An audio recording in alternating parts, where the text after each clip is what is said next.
चलिए, बहुत बहुत स्वागत है आप सभी का। Most welcome all of you. आज हम मुख्य रूप से फड़ी नागवंश और सोमवंश पर बात करेंगे और फड़ी नागवंश और सोमवंश पर हम समझने का प्रयास करेंगे कि छत्तीसगढ़ में फड़ी नागवंश और सोमवंश मूल रूप से कहाँ के सोमवंश हैं। ये आप देख रहे होंगे, कांकेर के सोमवंश और कवर्धा के फड़ी नागवंश।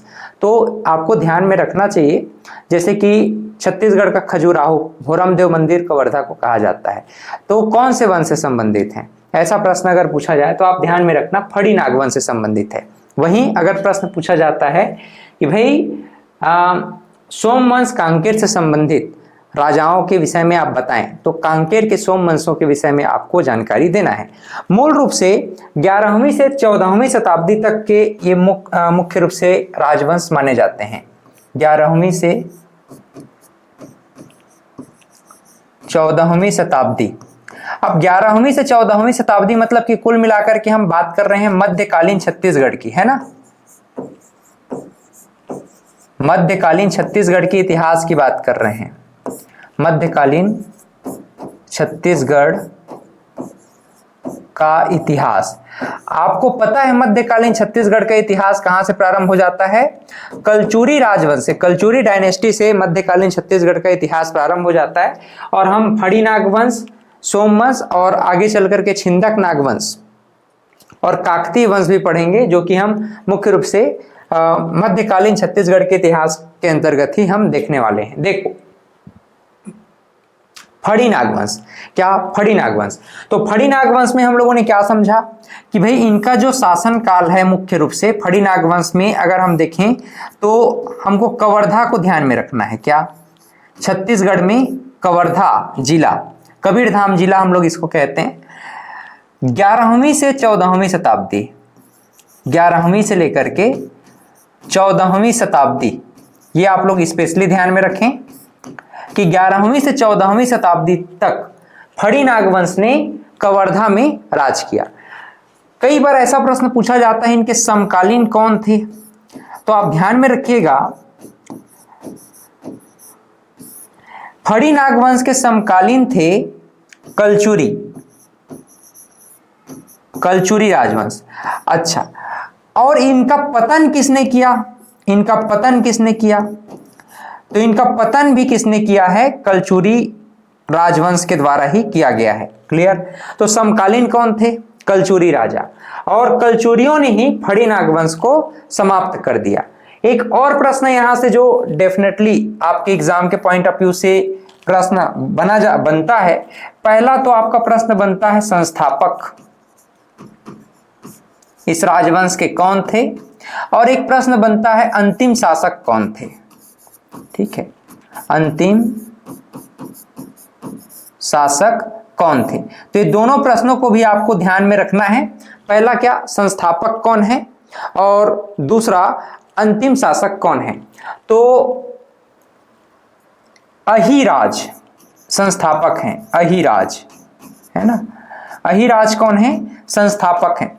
अब देखो, सर्प से याद रख सकते हो, याद ही करना है तो अहिराज सांपों का राजा कहलाता है ना, सबसे जहरीला अहिराज सांप। तो इस प्रकार से आप ऐसा याद रखने के लिए मैं बता रहा हूं, याद रखने के लिए आप ऐसा कह सकते हो कि फड़ी नागवंश, तो नागवंश से संबंधित अहिराज इसके संस्थापक होंगे, और मोनिंग देव अंतिम शासक हैं। मोनिंग देव अंतिम शासक है। कलचुरियों ने इनको परास्त करके फिर इस क्षेत्र को भी कलचुरी राजवंश में रायपुर कलचुरी ने डायनेस्टी को मिला दिया। ठीक, अच्छा, अंतिम शासक कौन है? मोनिंग देव,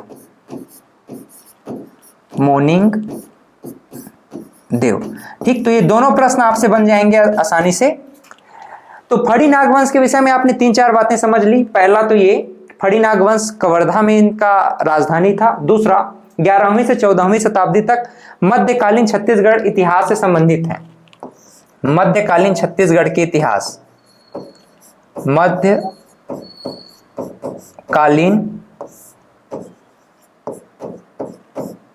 छत्तीसगढ़ के इतिहास से इन लोग संबंधित हैं। ठीक, इनके समकालीन कौन है? कलचुरी। इनके पतन का कारण कौन है? कलचुरी। और फड़ी नागवंश के संस्थापक कौन थे? अहिराज। और अंतिम शासक कौन थे? मोनिंग देव। यहां तक सबको समझ में आया? किसी प्रकार का कोई डाउट है क्या? चलिए आगे बढ़ें। अच्छा, इन लोग मुख्य रूप से किस धर्म को मानते थे? तो इनका जो है धर्म क्या था, ये भी आप लोग ध्यान में रखेंगे। ये लोग मुख्य रूप से किस धर्म को मानते थे? शिव जी की आराधना करते थे, है ना? तो आप ध्यान में रखेंगे शैव धर्म अवलंबी थे, शैव मता अवलंबी थे, या शैव मता अवलंबी, शैव धर्म मतावलंबी, शैव धर्म मतावलंबी। इस प्रकार से हम लोगों ने फड़ी नागवंश को समझने का प्रयास किया है। तो फड़ी नागवंश आपको समझ में आया, कवर्धा समकालीन है कलचुरी, इनके पतन के कारण भी कौन है? कलचुरी। और कौन सी शाखा में मिल जाएंगे? रतनपुर वाला शाखा की लहुरी रायपुर वाला शाखा? तो रायपुर वाला शाखा। क्लियर? फड़ी नागवंश छत्तीसगढ़ के मध्यकाल छत्तीसगढ़ के इतिहास से संबंधित है, शैव धर्म के मानने वाले थे 11वीं से 14वीं शताब्दी तक। कवर्धा क्षेत्र में अहिराज इनके संस्थापक हैं। अंतिम शासक कौन होंगे? मोनिंग देव। तो यहां तक आपको सबको समझ में आ गया होगा, किसी प्रकार का कोई डाउट नहीं होगा। हम इनके राजाओं को एक एक करके समझेंगे, जानने का प्रयास करेंगे। सबसे पहले तो हम जानना चाहेंगे कि भाई जो हम बात कर रहे हैं फड़ी नागवंश की, यहां पर मैं पुनः एक बार लिख देता हूं, क्या है कई बार कंफ्यूजन हो जाता है ना? फड़ी नाग डायनेस्टी, फणी नाग डायनेस्टी, यानी कि फड़ी नागवंश। हम बात कर रहे हैं किसकी? फड़ी नागवंश की। तो अहिराज के विषय में मैंने आपको पहले ही बताया है। अहिराज कौन है भाई? अहिराज ही वह व्यक्ति हैं जो कि फड़ी नागवंश के संस्थापक के रूप में जाने जाते हैं। तो पहली बात तो ये ध्यान में रखिएगा कि अहिराज को ही फड़ी नागवंशी शासकों में संस्थापक माना गया है। एक प्रश्न यहां से बनता है कि इनका धर्म क्या था, है ना? ये मुख्य रूप से कैसे धर्म को मानने वाले थे? तो शैव मता अवलंबी थे, शैव मता अवलंबी। क्या थे भाई? शैव मतावलंबी। तो दो बातें आपको अहिराज जी के विषय में समझ में आया। तीसरा प्रश्न यहां से जो बनता है वो ये कि ये जो अहिराज हैं, इन्होंने अपनी राजधानी कैपिटल कहां बनाई थी? अपनी कैपिटल कहां बनाई थी? तो कैपिटल है कवर्धा, यानी कबीरधाम, है ना? कवर्धा।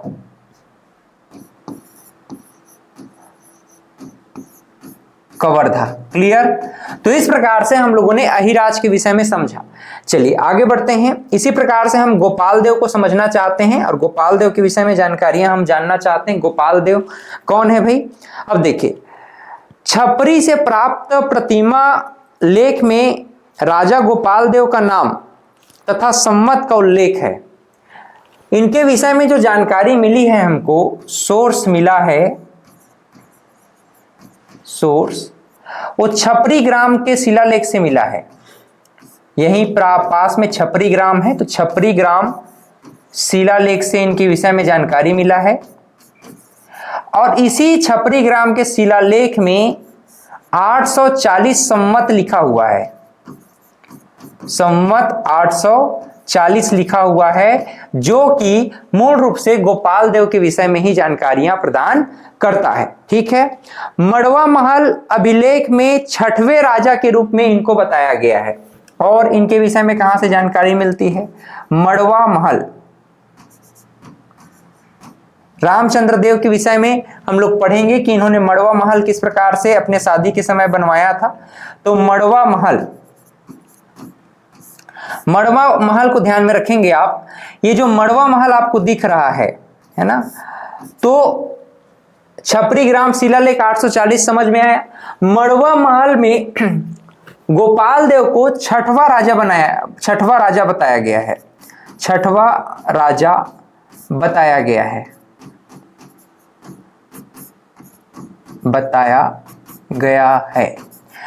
मड़वा महल के स्तंभ अभिलेख से हमको जानकारी मिलती है कि जो गोपाल देव हैं, गोपाल देव कौन से नंबर के राजा थे? तो भाई छठवें क्रम के राजा थे, है ना। कौन से क्रम के राजा थे? छठवें क्रम। तो अहिराज, अहिराज के बाद हम लोगों ने किनको देखा? फिर गोपाल देव को देखा। अच्छा, गोपाल देव ने रतनपुर से कलचुरी राजा जाजल देव के अधीन शासन किया, ऐसा माना जाता है। तो गोपाल देव के विषय में एक बात और भी ध्यान में रखिएगा कि ये जाजल देव के अधीन थे। जाजल देव के अधीन इन्होंने शासन किया। तो गोपाल देव किसके अधीन शासन कर रहे हैं? कलचुरी डायनेस्टी, रतनपुर शाखा के जाजल देव अधीन। गोपाल देव के समय में भोरम देव संभवतः भोरम देव के आसपास हम लोग देखते हैं, भोरम देव या फिर हम कहें छपरी ग्राम के आसपास इन्होंने एक मंदिर का निर्माण करवाया था, गोपाल देव ने ही। ठीक है, तो एग्जैक्ट अगर हम डेट देखें तो 1089 ईस्वी, यहां पर हम लिख सकते हैं इसको 1089 ईस्वी। तो 1089 ईस्वी में 1089 ईस्वी में इन्होंने ही भोरम देव मंदिर को बनवाया था। भोरम देव मंदिर को बनवाया गया इनके द्वारा। अब भोरम देव को ही क्या कहा जाता है? छत्तीसगढ़ का खजुराहो कहा जाता है। छत्तीसगढ़ का खजुराहो कहा जाता है। मूल रूप से इसके गर्भगृह में क्या है? शिव मंदिर है। ठीक है, क्या है? शिव प्रतिमा है। अद्भुत कलाकृतियों से बनाया गया है भोरम देव मंदिर। छत्तीसगढ़ का ऐतिहासिक महत्वपूर्ण पर्यटन क्षेत्र है। आज वर्तमान में कवर्धा में आप जाएंगे तो छत्तीसगढ़ का खजुराहो कहा जाता है भोरम देव को। शिव प्रतिमा है इसके अंदर। 1089 ईस्वी में संभवतः गोपाल देव नामक शासक ने ही भोरम देव मंदिर का निर्माण करवाया था। क्लियर? आगे बढ़ें। इसके बाद देखिए, इसके बाद हम देखना चाहते हैं रामचंद्र देव के विषय में। आर्ट एंड कल्चर जब मैं पढ़ाऊंगा ना तो वहां पर भोरम देव मंदिर को थोड़ा सा और डिटेल में हम लोग समझेंगे। क्लियर? अभी बस आप लोग राजा और राजाओं के द्वारा जो बनवाया गया उसके विषय में थोड़ा थोड़ा जानकारी आप लोग लेते चलें।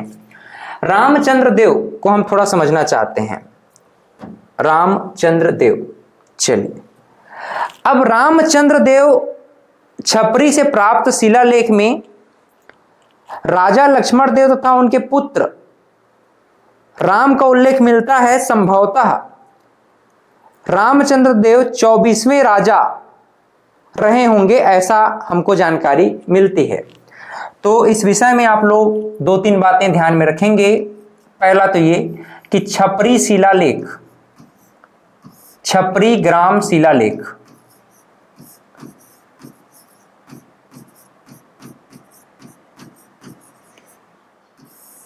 छपरी ग्राम शिलालेख में हमको इनके विषय में जानकारियां मिलती हैं। और 1339 ईस्वी के लगभग ये 24वें क्रम के 1339 या 49, 1339 से लेकर लगभग 49 ईस्वी आप कह सकते हैं, 1349 ही लिख लीजिए, है ना।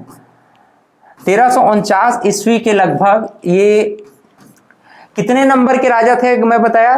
तो 24वें नंबर के राजा थे। कौन से नंबर के? 24वें नंबर के राजा थे, क्रम के राजा थे। क्लियर? तो ये रामचंद्र देव के विषय में हमको कुछ जानकारियां प्राप्त हो जाती हैं। रामचंद्र देव ने यहां पर शिव मंदिर का निर्माण करवाया था और एक ग्राम को दान भी दे दिया था। और साथ ही साथ इन्होंने कलचुरी राजकुमारी अंबिका देवी से विवाह किया था। तो इनका विवाह किससे हुआ था? देख लीजिए, विवाह अंबिका देवी,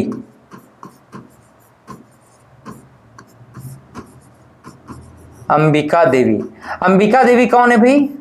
कलचुरी राजकुमारी, कलचुरी राजकुमारी। तो कलचुरी राजकुमारी अंबिका देवी के साथ इनका विवाह हुआ था। मड़वा महल, जिनको हम दुल्हा महल के नाम से भी जानते हैं, है ना, तो मड़वा महल या दुल्हा महल का निर्माण इन्होंने ही करवाया था। मड़वा महल। अपने विवाह के उपलक्ष्य में ना मड़वा महल या दुल्हा महल का निर्माण इन्होंने ही करवाया था। क्लियर, समझ में आया? तो मड़वा महल या दुल्हा महल का निर्माण किसने करवाया है? रामचंद्र देव ने अपने विवाह के समय में। और राजकुमारी कलचुरी राजकुमारी अंबिका देवी के साथ इन्होंने विवाह किया। छपरी ग्राम शिलालेख में 1339 के लगभग 24वें क्रम के राजा के रूप में इनका नाम आता है। इन्होंने शिव मंदिर का भी निर्माण करवाया, जिसके लिए इन्होंने कुछ गांव भी ब्राह्मणों को दान में दे दिया था। ठीक है, एक प्रकार से जो मड़वा महल था वे विवाह मंडप था। क्या था? विवाह मंडप था। क्लियर? तो इस प्रकार से हम लोगों ने रामचंद्र देव के विषय में भी जाना। अंतिम में हम देखना चाहेंगे, अंतिम में हम बात करना चाहेंगे मोनिंग देव के विषय में। मोनिंग देव कौन है भाई? ध्यान से देखिएगा मोनिंग देव के विषय में। अच्छा, एक बात और आप लोग ध्यान में रखना, एक बात और आप लोग ध्यान में रखना, ये जो दुल्हा देव मंदिर है, दुल्हा देव मंदिर, थोड़ा सा हम इस पर और बात कर लेते हैं। दुल्हा देव मंदिर का निर्माण इन्होंने कब करवाया था? तो 1339 ईस्वी में। कब? 1339 ईस्वी में, है ना? तो 1339 ईस्वी में इसका निर्माण इन्होंने करवाया था। भोरम देव मंदिर में इन्होंने कुछ और छोटे मोटे जो उसमें काम बचे थे उसको इन्होंने कंप्लीट करवाया आगे चल करके। और भोरम देव को इनके समय में ही फिर प्रसिद्धि मिली भोरम देव मंदिर को, और भोरम देव को छत्तीसगढ़ का फिर खजुराहो कहा जाने लगा। भोरम देव मंदिर का निर्माण मुख्य रूप से हम लोग देखते हैं कि इनके समय में ही आकर के कंप्लीट हो जाता है। किनके समय में? रामचंद्र देव के समय में। इसके बाद फिर मोनिंग देव को मैं जैसे पहले ही आपसे डिस्कस कर चुका हूं कि मोनिंग देव 1413 के लगभग 1413 के लगभग इन्होंने शासन किया है। और मोनिंग देव फड़ी नागवंश के अंतिम शासक माने जाते हैं। अंतिम शासक माने जाते हैं। क्लियर है यहां तक? अच्छा, मैंने आपको जैसे बताया था अंतिम शासक है, तो इनको परास्त किसने किया? तो मोनिंग देव वर्सेस ब्रह्मदेव, ब्रह्मदेव राय। ब्रह्मदेव राय कौन से शाखा से थे भाई? लहुरी शाखा थे। लहुरी कलचुरी शाखा के थे, है ना? मतलब रायपुर कुल मिलाकर के। तो इनके द्वारा ये पराजित हुए मोनिंग देव, और लहुरी शाखा में फिर कवर्धा को शामिल कर लिया गया। फिर ये कवर्धा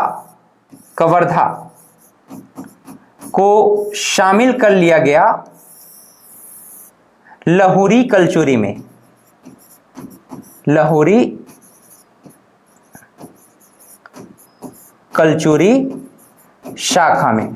तो लहुरी कलचुरी शाखा में शामिल किसने किया अगर पूछा जाए तो आप ध्यान में रखेंगे लहुरी कलचुरी शाखा में शामिल करने वाले कौन थे? लहुरी या कलचुरी शाखा के शासक ब्रह्मदेव राय। क्लियर? तो इस प्रकार से हम लोगों ने अंतिम शासक को भी यहां पर समझने का प्रयास किया है। राज्य हिंदी ग्रंथ अकादमी के अनुसार रामचंद्र देव ने मोनिंग देव को पराजित किया, ऐसी भी हमको कहीं कहीं पर जानकारियां प्राप्त हो जाती हैं। कवर्धा महल का देखो कुल मिलाकर के राजाओं की बात करें तो 25 राजाओं के विषय में उल्लेख है। हम अगर बात करें, हमने कितने राजाओं के विषय में पढ़ा है अभी तक? मुश्किल से 5 राजाओं के विषय में। लेकिन यहां पर प्रमुख शासकों की बात करें तो कुल मिलाकर के 25 शासकों के विषय में जानकारियां मिलती हैं। 25 शासकों के विषय में जानकारियां मिलती हैं। और लगभग हम देखते हैं कि अहिराज के बाद गोपाल देव की हम बात करें तो इनके बाद हम लोग देखते हैं कि लगभग सभी किसके अधीन शासन कर रहे हैं? कलचुरियों के अधीन ही शासन कर रहे हैं। तो लगभग 25 शासकों के विषय में हमको जानकारियां प्राप्त हो जाती है। देखिए आगे बढ़ते हैं। इसके बाद थोड़ा सा समझने का प्रयास करिएगा। इसमें मैं कुछ एडिशनल बातें आपसे करना चाह रहा हूं। जैसे कवर्धा महल के विषय में मैं आपसे डिस्कस करना चाह रहा हूं। कवर्धा महल,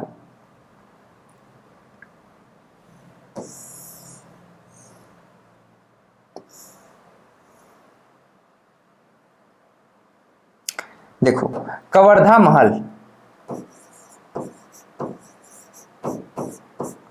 कवर्धा महल। अब कवर्धा महल के विषय में बहुत सारी जानकारियां आपसे एग्जाम में पूछा जाता है, तो इस पर हम लोग थोड़ा सा बात कर लेते हैं। जैसे इसका डिजाइन किसने किया था, तो महाराजा धर्मराज सिंह। कवर्धा महल का डिजाइन करने वाले कौन हैं? एक प्रकार से इंजीनियर है ना, महाराजा धर्मराज सिंह। महाराजा धर्मराज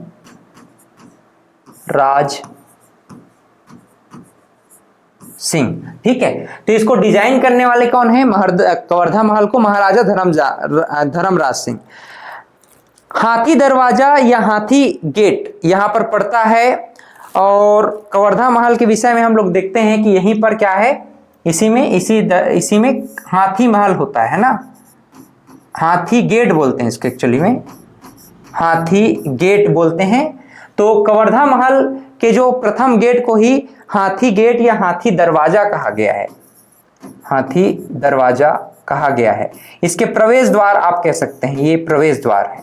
क्लियर? कवर्धा महल के प्रवेश द्वार को हाथी गेट या हाथी दरवाजा कहा गया है। इटालियन मार्बल और सफेद संगमरमर से इस महल को बनाया गया। इसका डिजाइन किया गया कैसे? इटालियन मार्बल, इटालियन मार्बल और सफेद संगमरमर, सफेद संगमरमर। तो इटालियन मार्बल और सफेद संगमरमर से इसका निर्माण किया गया था। गुंबद पर सोने व चांदी की नक्काशी भी यहां पर करी गई है। तो इसके गुंबद में आप देखेंगे, है ना,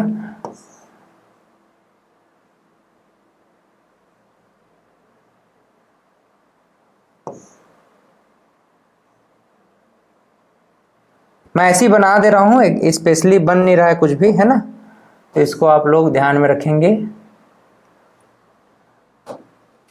इसका जो गुंबद है, गुंबद सोने और चांदी की नक्काशी, सोने एवं चांदी की नक्काशी यहां की गई है। क्लियर? तो इस प्रकार से आप लोगों ने अभी क्या देखा, कवर्धा के फड़ी नागवंश के विषय में आप लोगों ने जानकारी प्राप्त की है। अब हम बात करना चाहेंगे कांकेर के सोमवंश। ठीक है, कांकेर के सोमवंशियों ने 1191 से लेकर के लगभग 1320 ईस्वी तक, 1191 से लेकर के लगभग 1320 ईस्वी तक शासन किया है, और इनके विषय में भी हम लोग थोड़ा सा जानकारी प्राप्त करना चाहते हैं। अब ध्यान से देखिएगा। सिंहराज, सिंहराज, सिंहराज कौन थे? कांकेर के सोमवंश के संस्थापक थे। उसके बाद फिर व्याघ्रराज, बोपदेव, बोपदेव के बाद जो कांकेर का सोमवंश है ये 3 शाखाओं में बढ़ गया, क्योंकि इनके 3 पुत्र, बोपदेव के कितने पुत्र? 3 पुत्र। तो पहला शाखा किसको मिलेगा? सिहावत ताम्रपत्र के अनुसार कर्णराज को। दूसरा जो शाखा है, कुल मिलाकर के कवर्धा के सोमवंश का 3 शाखा में बंटवारा होगा। कब होगा? बोपदेव के 3 पुत्रों को। तो पहला पुत्र कर्णराज है, तो इसको एक पहली शाखा मिलेगी, दूसरी शाखा कृष्णराज को, और तीसरी शाखा सोमराज को। इस प्रकार से ध्यान में आप रखेंगे कि सिंहराज संस्थापक हैं किसके? कांकेर के सोमवंश। इसको मैं पुनः लिख देता हूं, ध्यान में रहना चाहिए। कांकेर के सोमवंश।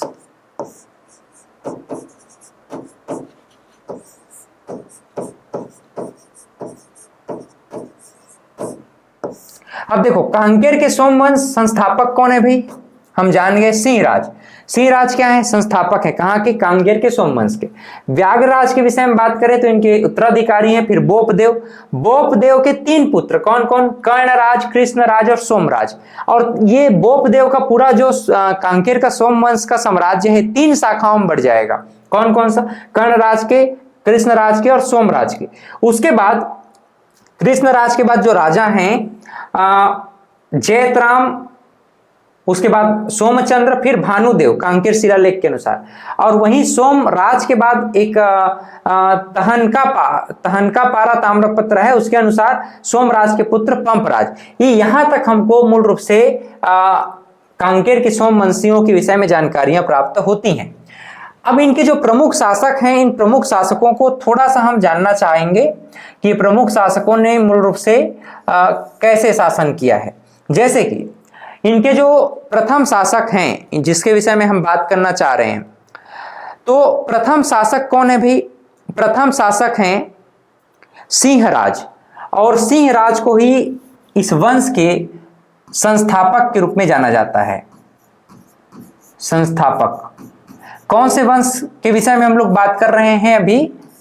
कांकेर के सोमवंश, कांकेर के सोमवंश। अब कांकेर के सोमवंश में हम देख रहे हैं सिंहराज प्रथम शासक हैं। सिंहराज जो है प्रथम शासक हैं और इन्होंने ही स्थापना किया है कांकेर के सोमवंश का। वहीं अगर हम व्याघ्रराज की बात करें तो व्याघ्रराज को ही वाघराज के नाम से जाना जाता था। वाघराज, इनका ही अन्य नाम क्या है? वाघराज। और वाघराज कौन है? सिंहराज के पुत्र हैं, सीधी सी बात है, सन ऑफ सिंहराज। बोपदेव, बोपदेव देखो, बोपदेव के बाद ही 3 शाखाओं में बटेगा, है ना? कर्णराज के विषय में, फिर सोमराज के विषय में हम लोग आगे देखेंगे, और सोमराज का पुत्र फिर पंपराज, है ना? तो 3 शाखाओं में हम बांटेंगे। तो बोपदेव के विषय में हम लोग देखते हैं। बोपदेव के विषय में ध्यान दीजिएगा। बोपदेव के पश्चात यह शाखा जो है 3 शाखाओं में बढ़ गई, इसका पूरा साम्राज्य। पहली शाखा इनके पुत्र, पहली शाखा इनके जो पुत्र हैं कर्णराज को मिलेगा। ठीक है, पहली शाखा किसको मिल रहा है? देखो, बोपदेव का पहला पुत्र कर्णराज को। दूसरी शाखा किसको मिल रहा है? सोमराज को। और तीसरी शाखा भानुदेव को मिल जाएगा। तीसरा शाखा किसको मिल रहा है? भानुदेव को। इस प्रकार से कांकेर शिलालेख में इनके विषय में हमको जानकारियां प्राप्त हो जाती हैं, चूंकि हम लोगों ने पहले ही पढ़ा है। यहां पर देखिए, एक तो हम लोगों ने कर्णराज पढ़ा, कृष्णराज पढ़ा। एक्चुअल में कृष्णराज के समय में ही भानुदेव के विषय में ये जानकारियां आपको देख पा रहे होगे। तो कृष्णराज के पश्चात अंतिम शासक को दिया गया। हालांकि यहाँ पर हमको नाम क्या लिखना चाहिए? कृष्णराज लिखना चाहिए। तो यहाँ पर हम नाम लिख लेते हैं, थोड़ा सा चेंज भी कर सकते हो आप इसको याद रखने के लिए। यहाँ पर कृष्णराज का नाम आप लिख सकते हैं। भानुदेव तो अंतिम शासक हैं, यहाँ पर आप लिख सकते हैं कृष्णराज। क्लियर? कृष्णराज। और कृष्णराज के बाद ये कहां तक जाएंगे? फिर भानुदेव तक जाएगा। भानुदेव तक ये जो है शासन करते रहेंगे। ठीक है, तो इस प्रकार से 3 शाखाओं में बढ़ गया था इनका पूरा शासन व्यवस्था। ऐसी जानकारियां हमको मिलती हैं। बोपदेव इनके बाद 3 शाखाओं में बटा। पहली शाखा इनके बड़े पुत्र सिहावा अभिलेख में जानकारी मिलती, कर्णराज को मिला। दूसरी शाखा सोमराज को मिला, जो कि इनके पुत्र पंपराज तक चलेंगे। और तीसरी शाखा मुख्य रूप से कृष्णराज को मिला और भानुदेव तक चलेगा। एक कांकेर शिलालेख में हमको जानकारियां प्राप्त हो जाती हैं। क्लियर? यहां तक सबको समझ में आ रहा है या नहीं? तो हम लोगों ने अभी क्या देखा? कांकेर के प्रमुख शासकों के विषय में हम लोगों ने जानकारी प्राप्त किया है। क्लियर? इसी तरह से हम अब नेक्स्ट क्लासेस में जो फड़ी नागवंश तो हम लोगों ने पढ़ लिया कवर्धा का, साथ ही साथ हम लोगों ने सोम वंशीय कांकेर राजाओं के विषय में भी जाना। नेक्स्ट क्लास में हम डिस्कस करेंगे बस्तर में छिंदक नागवंश के विषय में, और उसके बाद डिस्कस करेंगे हम काकतीय वंश के विषय में। और छिंदक नागवंश और काकतीय वंश को पढ़ने के पश्चात हम जो आदिवासी विद्रोह हुए हैं प्रमुख रूप से, उन समस्त आदिवासी विद्रोहों पर डिस्कस करते हुए उससे संबंधित जितने भी तथ्य हैं, जितने भी प्रश्न बनते हैं, उन सभी प्रश्नों पर भी हम आपसे डिस्कस करेंगे, बात करेंगे। क्लियर? तो आज के लिए इतना ही रखते हैं क्लास को, और मिलते हैं नए क्लास में। तब तक के लिए बहुत बहुत धन्यवाद। Have a great day. इसी तरह से आप लोग पढ़ते रहें, आगे बढ़ते रहें। धन्यवाद।